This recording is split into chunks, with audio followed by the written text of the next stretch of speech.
السلام علیکم ورحمۃ اللہ وبرکاتہ۔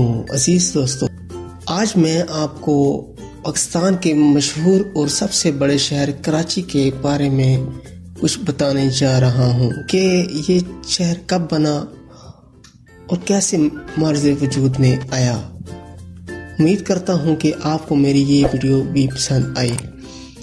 نئے آنے والے لوگوں سے التماس ہے کہ وہ میرے چینل کو لازمی سبسکرائب کریں اور گھنٹی کے آپشن پر لازمی کلک کریں تاکہ وہ میری آنے والی تمام ویڈیوز کو بر وقت موصول کر سکیں۔ چلتے ہیں آج کی اس ویڈیو کی طرف۔ سب سے پہلے ہم کراچی کی تاریخ کے بارے میں ڈسکس کریں گے۔ 1947 میں پاکستان کی آزادی کے وقت کراچی کو نو آموز مملکت کا دارالحکومت منتخب کیا گیا تھا، لیکن بعد میں اسلام آباد کو پاکستان کے دارالحکومت کا درجہ دے دیا گیا۔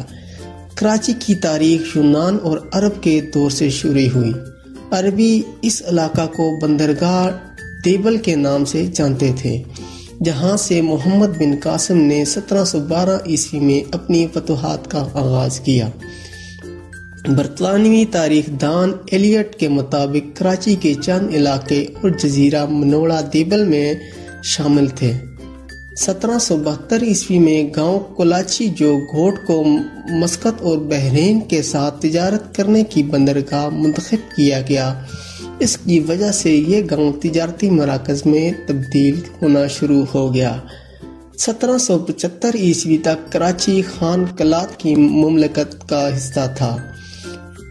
اس سال سندھ کے حکمرانوں اور خان قلات کے درمیان جنگ چھڑ گئی اور کراچی پر سندھ کی حکومت کا قبضہ ہو گیا۔ کے بعد شہر کی بندرگاہ کی کامیابی اور زیادہ بڑے ملک کی تجارت کا مرکز بن جانے کی وجہ سے کراچی کی آبادی میں اضافہ ہونا شروع ہو گیا۔ اس ترقی نے جہاں ایک طرف کئی طبقہ کے لوگوں کو کراچی کی طرف کھینچا، بلکہ وہاں انگریزوں کی نگاہیں بھی اس شہر کی طرف اٹھیں۔ پھر انگریزوں نے 3 فروری 1839 عیسوی میں کراچی پر حملہ کیا اور اس پر قبضہ کر لیا۔ 3 سال کے بعد شہر کو برطانوی ہندوستان کے ساتھ ملحق کر کے ایک ضلع کی حیثیت دے دی گئی۔ پھر 1876 عیسوی میں کراچی میں بانی پاکستان محمد علی جناح کی پیدائش ہوئی۔ اس وقت تک کراچی ایک ترقی یافتہ شہر کی صورت اختیار کر چکا تھا، جس کا انحصار شہر کے ریلوے اسٹیشنز اور بندرگاہ پر تھا۔ کراچی آہستہ آہستہ ایک بندرگاہ کے گرد ایک تجارتی مرکز بنتا چلا گیا۔ 1880 عیسوی کی دہائی میں ریل کی پٹری کے ذریعے کراچی کو باقی تمام ہندوستان کے علاقوں سے جوڑ دیا گیا۔ 1899 عیسوی میں کراچی مشرقی دنیا کا سب سے بڑا گندم کی درآمد کا مرکز بن چکا تھا۔ پھر 1947 عیسوی میں کراچی کو پاکستان کا دارالحکومت بنایا گیا۔ اس وقت شہر کی آبادی صرف 4 لاکھ تک مشتمل تھی۔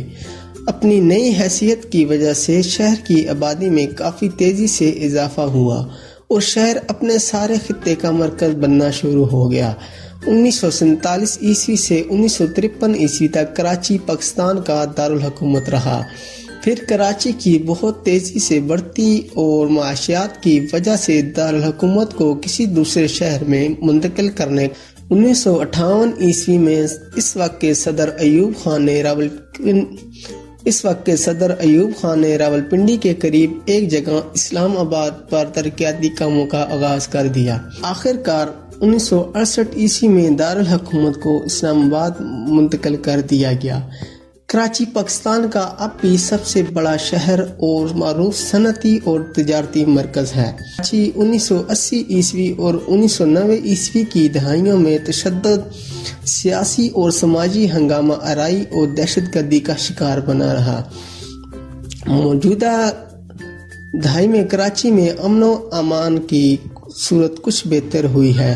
کراچی کو روشنیوں کا شہر بھی کہا جاتا ہے، لیکن اب بھی بعض دشمن اور شر پسند عناصر کراچی کی ترقی میں روڑے اٹکائے نظر آتے ہیں۔ بہرحال اب کراچی میں ترقیاتی کام بہت تیزی سے جاری ہیں۔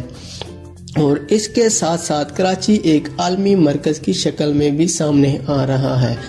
حال ہی میں کراچی کی رونقوں کو ٹارگٹ کلنگ نے بہت حد تک متاثر کر دیا ہے، جس کی وجہ سے کراچی جو کہ ایک روشنیوں کا شہر مشہور تھا تو اب بدحالی، بے روزگاری اور لوڈ شیڈنگ کا شکار ہو گیا ہے۔ امید کرتے ہیں کہ آنے والے دور میں کراچی کو پوری دنیا کا ایک کاروباری مرکز مانا جائے گا انشاءاللہ۔ امید کرتا ہوں کہ آپ کو میری یہ ویڈیو بھی پسند آئی ہوگی۔ نیکسٹ ویڈیو کے لیے مجھے اجازت دیں۔ اللہ حافظ۔